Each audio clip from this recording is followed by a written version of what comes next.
యెహోషువ 22వ అధ్యాయము. యెహోషువ రూబేనీయులను, గాదీయులను, మనష్షే అర్ధగోత్రపు వారిని పిలిపించి వారితో ఇట్లనెను: యెహోషువ సేవకుడైన మోషే మీకాజ్ఞాపించినదంతయు మీరు చేసి ఉన్నారు, మరియు నేను మీకాజ్ఞాపించిన వాటన్నింటిని విషయములో నా మాట విని ఉన్నారు. బహుదినముల నుండి నేటి వరకు మీరు మీ సహోదరులను విడువక మీ దేవుడైన యెహోవా ఆజ్ఞననుసరించి నడిచి ఉన్నారు. ఇప్పుడు మీ దేవుడైన యెహోవా మీ సహోదరులతో చెప్పినట్లు వారికి నెమ్మది కలగజేసి ఉన్నాడు. కాబట్టి మీరిప్పుడు యెహోవా సేవకుడైన మోషే యొర్దాను అవతల మీకు స్వాస్థ్యముగా ఇచ్చిన దేశములో మీ నివాసములకు తిరిగి వెళ్ళుడి. అయితే మీ పూర్ణ హృదయముతోను మీ పూర్ణాత్మతోను మీ దేవుడైన యెహోవాను ప్రేమించుచు ఆయన మార్గములన్నింటిలో నడుచుకొనుచు ఆయన ఆజ్ఞలను గైకొనుచు ఆయనను హత్తుకొని ఆయనను సేవించుచు యెహోవా సేవకుడైన మోషే మీకాజ్ఞాపించిన ధర్మమును ధర్మశాస్త్రమును అనుసరించి నడుచుకొనుడి. అతడు ఇలాగు చెప్పిన తరువాత వారిని దీవించి వెళ్ళనంపగా వారు తమ నివాసములకు పోయిరి.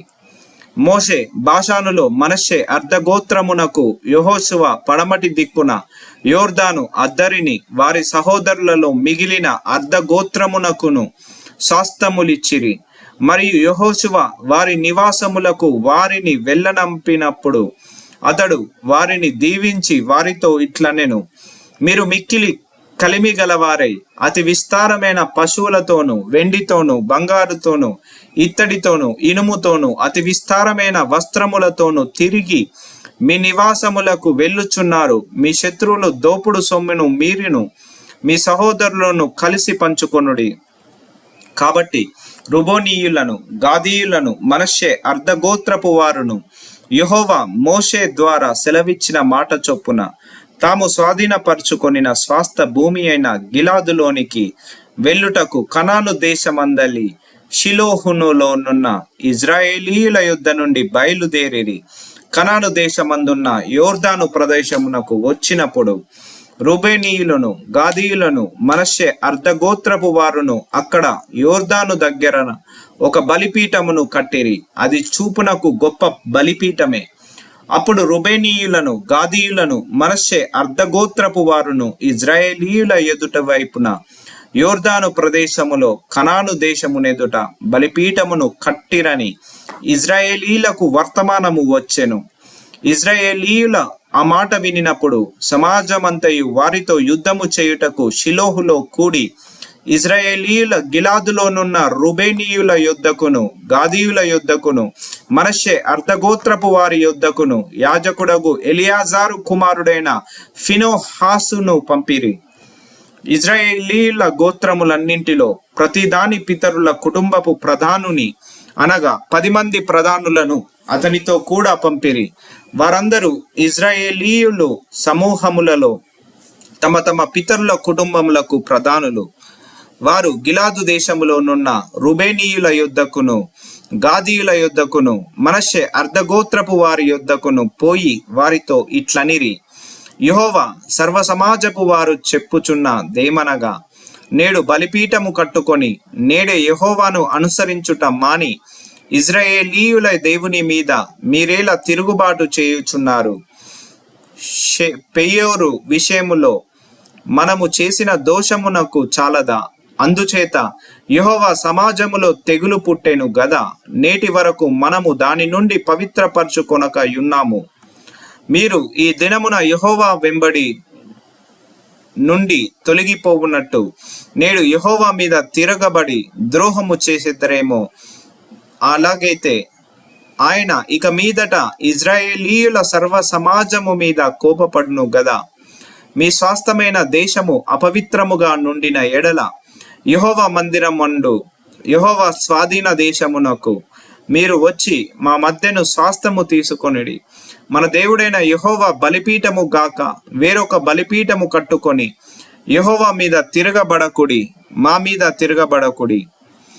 జెరాహు కుమారుడైన ఆకోను ప్రతిష్ఠితమైన దాని విషయములో తిరగబడినప్పుడు ఇజ్రాయేలీయుల సర్వ సమాజము మీదికి కోపము రాలేదా? తన దోషము వలన ఆ మనుష్యుడొకడే మరణమాయెను. అందుకు రూబేనీయులను, గాదీయులను, మనష్షే అర్ధగోత్రపు వారును ఇజ్రాయేలీయుల ప్రధానులతో ఇచ్చిన ఉత్తరమేమనగా, దేవుళ్ళలో యెహోవా దేవుడు, దేవుళ్ళలో యెహోవాయే దేవుడు సంగతి ఆయనకు తెలియను. ఇజ్రాయేలీయులు తెలుసుకొందురు.